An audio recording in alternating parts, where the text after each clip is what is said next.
Hey, I hope you guys have a good one. Like always, I like to share a message, and I hope first off, I hope you're having a good one. And I want to thank you for just jumping on real quick. And as you know, I like to start taking points from a book that I'm reading. So I'm reading the book called Thinking Real Rich, and in this book, it highlights major attributes of a failed leadership. And there were several that stood out to me, and I would like to read it to you and just kind of give my points around it, because I feel like nowadays it's hard to find good leadership, even though there's still some, but at the same time, there are also bad ones. And leadership is why we're having problems today when it comes to government confusion, just a whole bunch of bad stuff that comes with bad leadership. So first off, I just want to give 3 points. And the first point is unwillingness to render humble service. And any leader who doesn't show humbleness is not a great leader.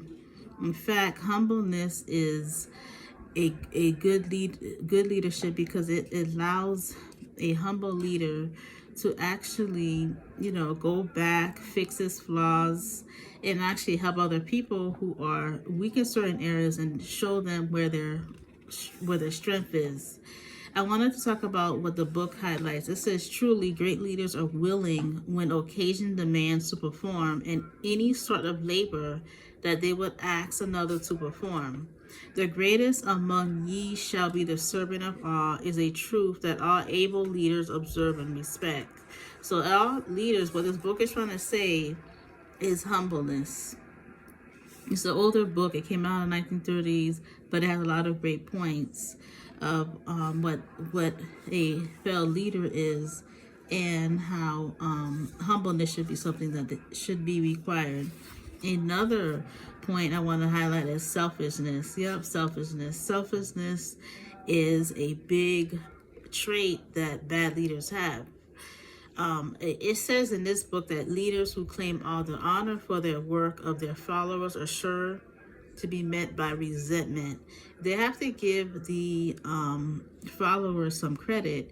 Every leader is built, even the bad ones. But if you're at a position where you're at because of somebody else, it's always good to give credit. Just like as Christians, we give credit to Jesus, and Jesus gives credit to his Father. So it should be in that order. We always want to go back and give credit where credit is due.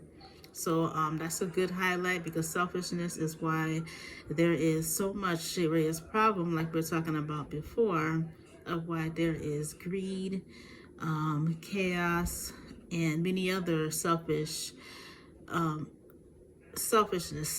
traits. Another one is disloyalty, and that's a big one, because people who are disloyal, you cannot follow them no more. They'll disloyal people lead you into disaster. Disloyal people are usually ones that turn very evil. They'll turn on you. You can't trust them.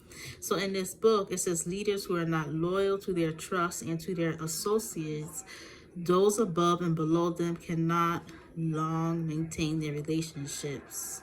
And disloyalty marks people as being less than the dust of the earth, and brings down on their head the contempt they deserve.